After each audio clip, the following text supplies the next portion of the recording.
Tell her. Told her good luck with your bullshit. I told her good luck with your bullshit. Boy, I'm anointed by Jesus. Swear I should be in the pulpit. Told her good luck with your bullshit. I told her. Hold on, y'all remember the TV show Blossom? Man, I ain't thought about that in years. So imagine my surprise when I see her pop up on Love Island UK. This is her standing next to a beautiful sister. One of them is about to get eliminated and it's up to the new bombshell. And what's crazy about the UK show is I legitimately don't know which one. It's somehow a mystery. All right, I'm done. Good luck with your bullshit. I'm only attracted to keepers. Love Island USA Season 7, Episode 14. Let's get into it. Normally, here's where I'll begin at the beginning of the episode, and go chronologically throughout. But considering what happened at the end of tonight's episode, none of that shit matters. Considering the absolute fuckery that some of these Islanders displayed at the end of the show, I'm going to leave them right where they are behind Huda and address them at the end. But first, let's talk about the people that didn't piss me off. Pepe. He didn't really do shit. Kissed Hannah again. She's completely over Charlie. We knew that was going to happen. But at the end of the episode, you stood for progress and stood behind your boy Ezel. I appreciate you. Austin. Dog. Lo and behold, this is my friend. I'm sorry, I fucks with Austin. We've come a long way. But he's coming across as very likable, which is not something I can say for everybody. Nick, you stood on business. Appreciate you. Nick doesn't really have a storyline of his own right now. He and Sierra are just kind of floating around waiting for Castle and more. And Ezel. Bro, it wasn't nothing you can do. I'll address why in a little bit here, but thank you for coming, Nick. And the final person that didn't piss me off tonight, Jeremiah. My God. God love him, man. He did his best. Bro was really feeling Huda. And he wanted to, try to make it work. But when he had that conversation with her at the beginning of the episode, and she was saying that this was all his fault, America is seeing that his words aren't matching his actions or whatever her bullshit reason was. When he flipped that, when he said, maybe you have it wrong. Maybe it's that they're seeing something toxic in some of the behaviors. And so then when she responds to that with, so you think America hates me? I would have just said, yeah, but he didn't do that. He didn't do that. He was cool. But then she did some shit that completely blew my mind. She found a way in that moment, immediately, like straight freestyle off the dome, to make it his fault if America voted that way due to her toxic behavior.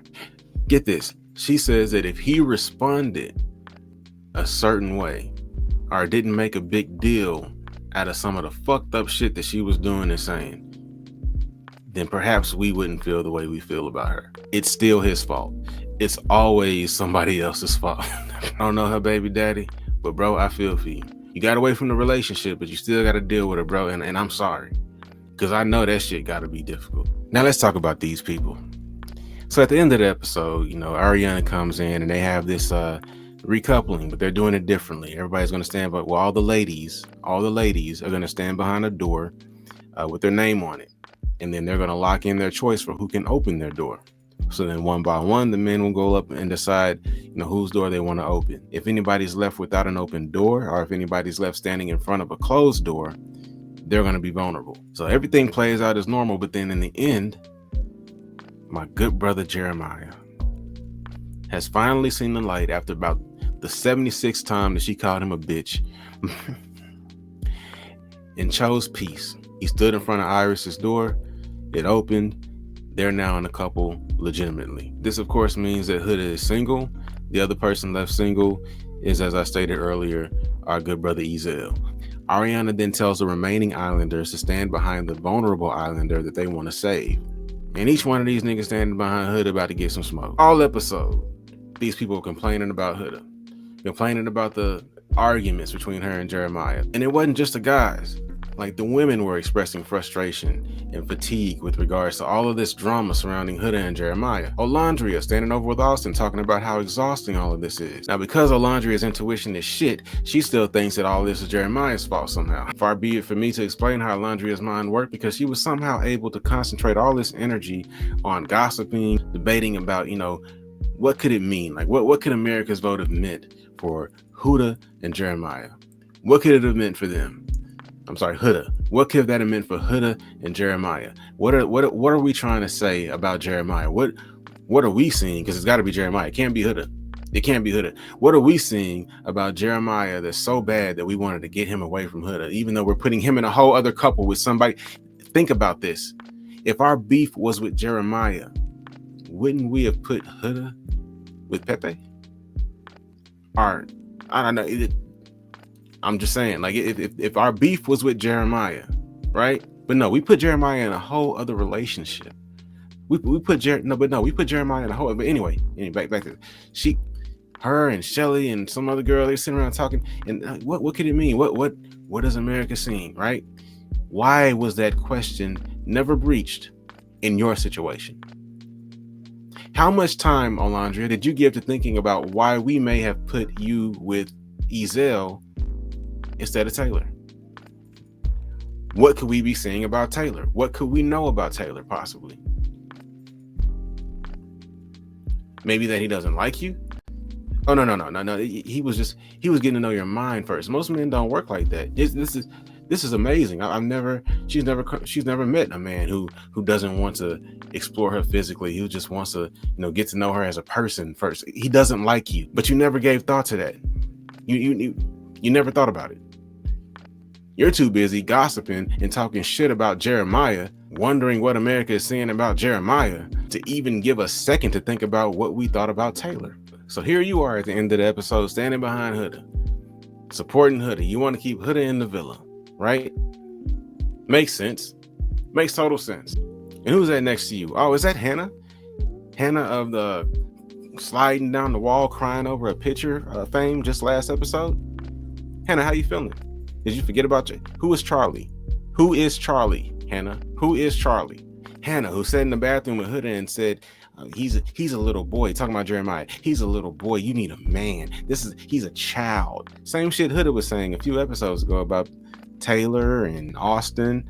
I told y'all about y'all single friends. I told y'all about your little single friends. This is what we talking about.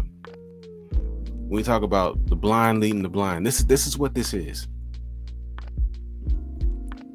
Straight foolishness.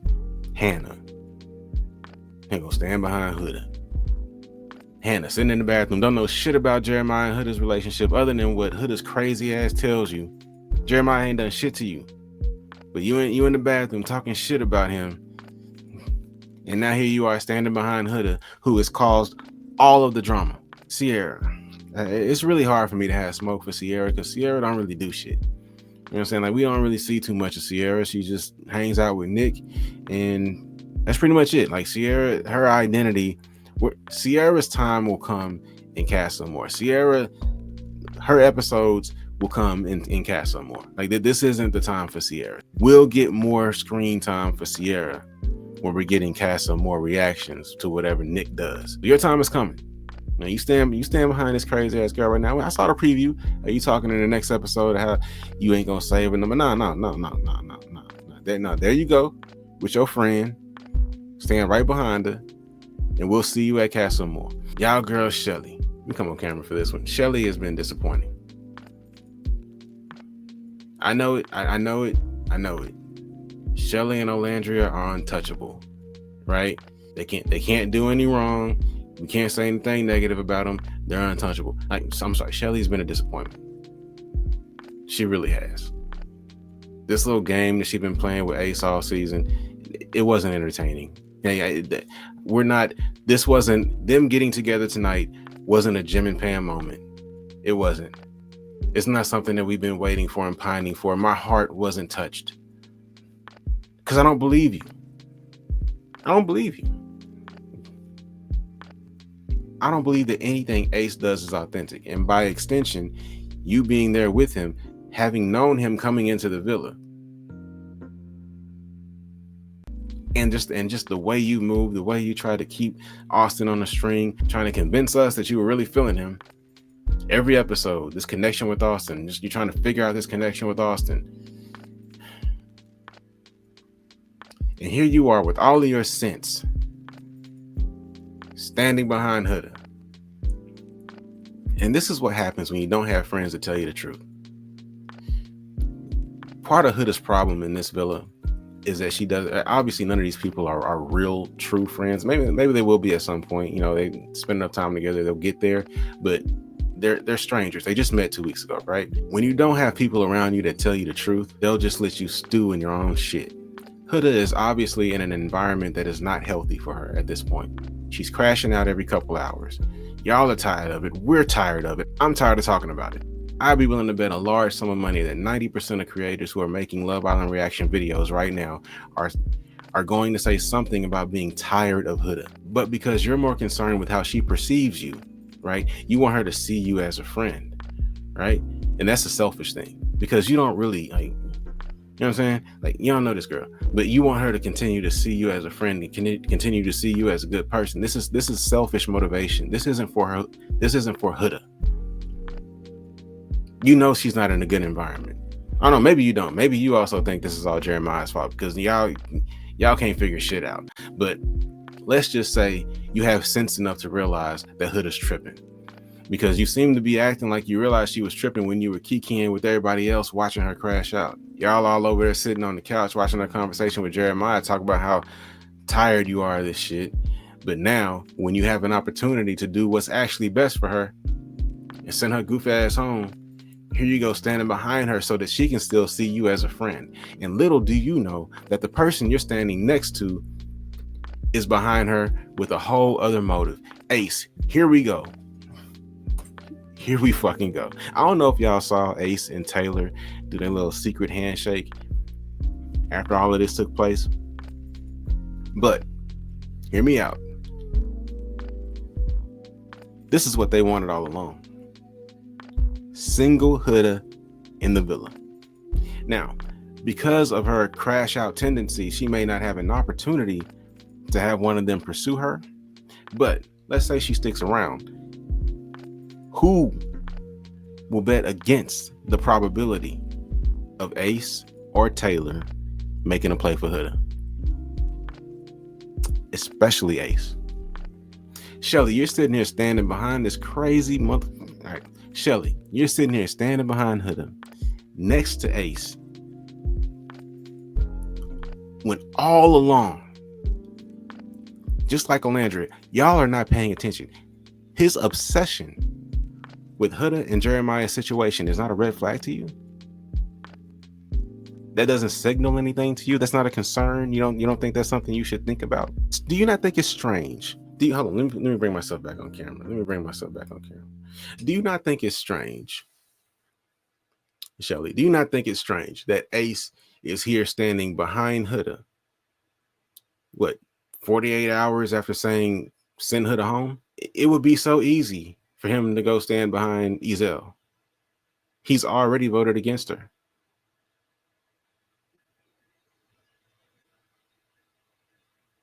Everybody knows on these elimination shows, once somebody votes against somebody or once somebody's name has been said, it's easy. And you just keep saying it. You don't want to offend nobody else. So you just keep doing the same shit until they leave. Do you not think this is strange, Shelly? Iris, I don't know what the fuck you're doing. I can't wait to get Jeremiah to Castle more and get your goofy ass on up out of here because you hate Ezel. Like you must Ezel, his breath must stink or something. He must have got something out the fridge like when you were about to go in there and get it, like right before this shit happened. You know, there ain't nothing piss you off like you finna go grab something and you see somebody grab the shit right before you get it. Like that, oh boy. And last and certainly least, Taylor. Speaking of scam artists, here we have Taylor, who is not physically attracted to Alondra, yet wants to stay on the show, understandably. So he convinced her that this is going somewhere. Like, I know what y'all about to say. Amaya is there too. Let me come back on camera. I can't blame Amaya.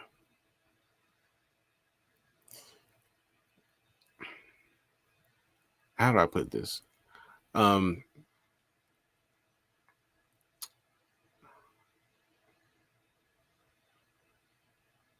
I think Amaya is doing the best she can with what she has.